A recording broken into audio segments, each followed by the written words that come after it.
This week, I found 16,497 opportunities. Let's get to work. What's going on, y'all? This is your Director of Revenue, Abby Sue Front, here to help small businesses scale and add an additional stream of revenue by partnering and connecting with the number one customer in the world, the federal government. So let's get to work, y'all. Happy New Year. 2023 is here.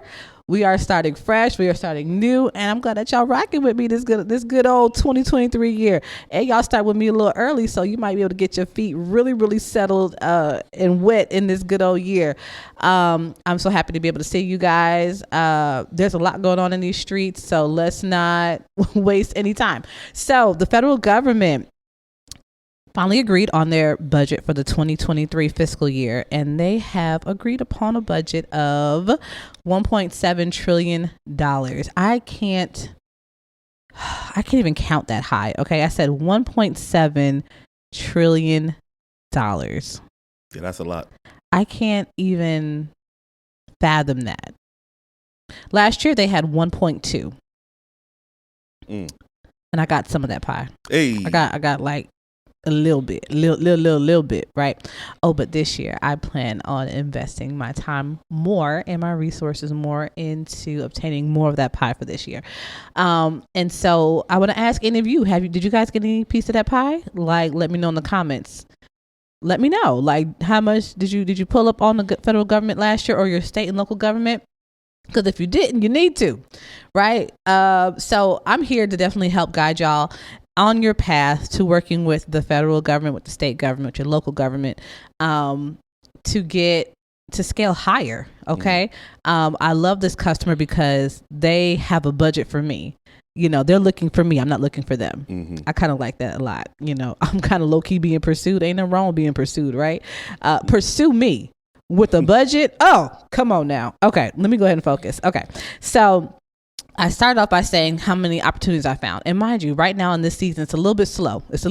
Folks are coming back in from vacation, from the holidays, whatever the case is. So this isn't even like the full like shindig of what's going on, what will go on, what will go down later on in the year, right? People are just getting back. So I expect a flood of solicitations and opportunities to start coming out as early as probably next week, towards the end of January, whenever they're ready, right? But work still must go on. We still have projects to fulfill. We still have problems to solve. And with the federal government taking care of all things USA, there are lots of problems that need to be solved in many different areas. And so every agency has their direction and what problems they want to solve. And so you guys want to make sure that you go check out the agencies and see what they're focusing on this particular year, so you know who you want to work with, right? And so when I pulled the numbers, how many contracts that were out and active right now, from the federal side, it was a little over 3,000 contracts open and available. And on the state local side, there was about a little over 13,000 available, right? And so for me, those numbers, and mind you, it's still a slow period right now. So those kind of numbers get me excited, because it's like, can I be the one out of like 16,000 that gets a contract? You know what I'm saying? To fulfill a need, to solve a problem, to add more revenue to my income stream. Like, why not?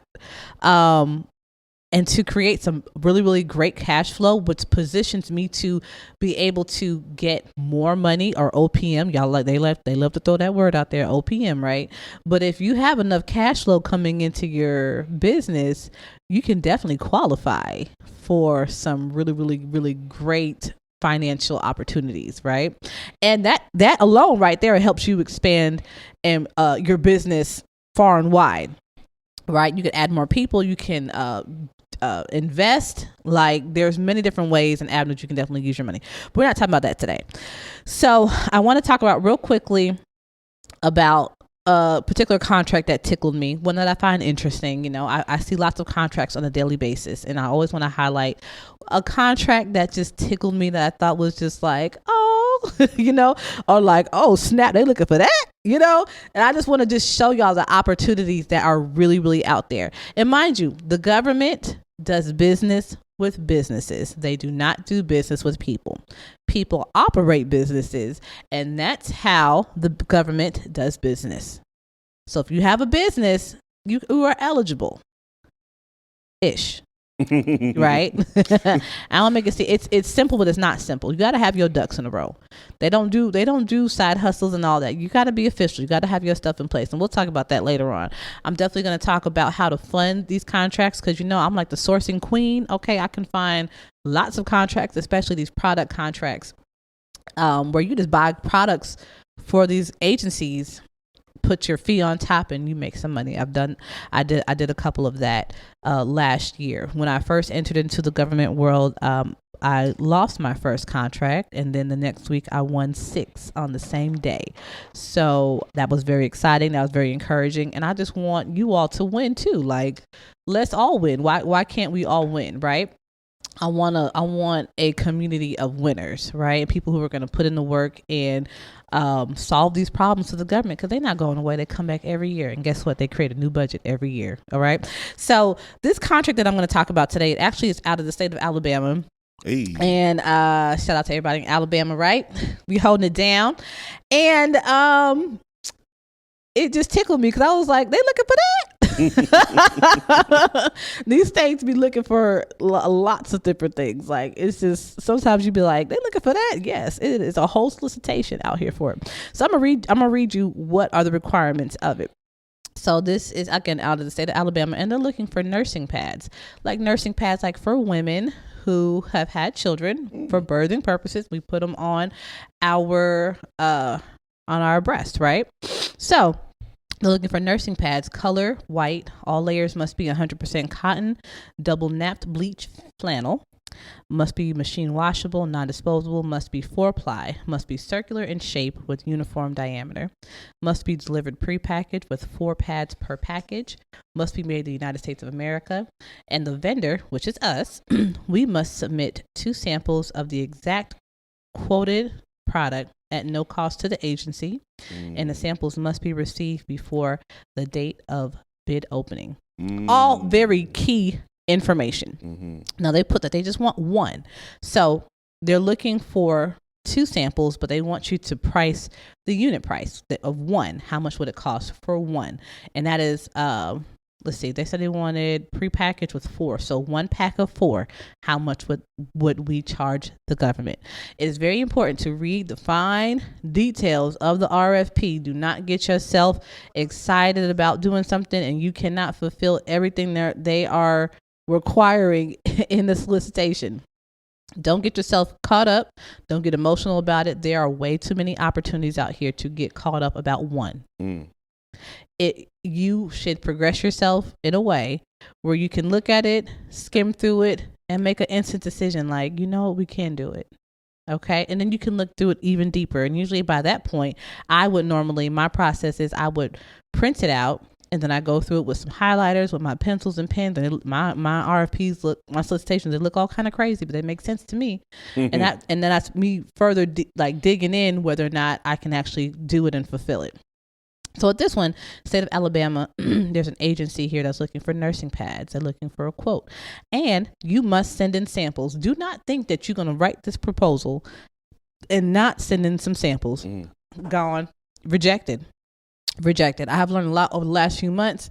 I have been rejected for a number of proposals, okay, for things that I thought I could just bypass. Nope, they mean what they say, and they say what they mean.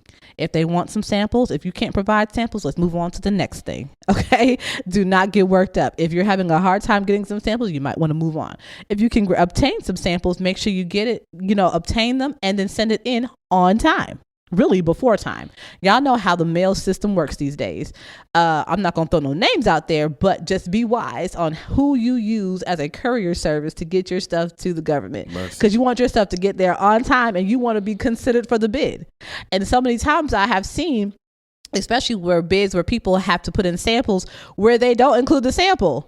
Guess what? You're automatically excluded. And out of all the people that submitted this for this item, a proposal, they did all this work. Only 1, 2, maybe 3, but really 2 did what they're supposed to, which was include a sample. You may have had the lowest price on paper, but did you follow the rules? It's very important that you follow the rules. Okay, y'all. So that was my fun contract of the week. I'm so excited to kind of get back on tune with y'all. with the Pipeline Conversations podcast, I do want to let y'all know that we have the resource membership opening up 112. Okay, that is our membership group. It is $50 a month, at least for right now. You know, I may turn up a little bit, but for right now, $50 a month. And $50 a month, we will meet weekly. We'll go over a solicitation. We'll go over an outline. Like this week, we'll talk more about this particular nursing pad one, how I would source it, how I would outline to write that proposal. You have opportunity to ask some questions. I have a whole bunch of templates and other resources available for you in the membership resources for you to be successful in completing that bid. And then you're just in a community of people who are like-minded, who are going after the same thing. And really the intent is for us to build relationships and collaborations with people who we know can do and be really subcontractors for us, or we could be subcontractors for. Ain't nothing wrong with being a sub, because subs get paid as well, right? So let's not be so lawfully that we can't subcontract. We absolutely can subcontract. I am not so lofty that I will subcontract. Absolutely. So the resource membership opens up 112. Go on our website, www.albizsolutions, ALBIZSOLUTIONS. It's kind of long. .com. A little bit. ALBizsolutions.com to sign up for the resource membership. Our first one will be the following Monday, which I believe is Martin Luther King Day. Yep. So, and what I'm going to do is, for those who do sign up, or if you're still like, I'm not sure what she got to offer, pull up on me. Okay, pull up on me. I might throw a little free day in there just so you can see what's all in it. Now, I'm not going to let you have access to my templates, because what you're not going to do is download my stuff, right? But you'll at least see what the process is like and what the community looks like. So if you have any friends, cousins, neighbors who own businesses who can benefit from working with the government, adding an additional stream of income, definitely invite them over. I would definitely love to serve them. Our team is ready to serve y'all and help y'all add and scale higher for 2023. It is the year of Jordan, and we are going all in. So until further ado, I will check y'all out next week with some new numbers on opportunities out there in the streets, and another tickled contract that I may find. Thank y'all for rocking with me. I'll check y'all out later. Peace.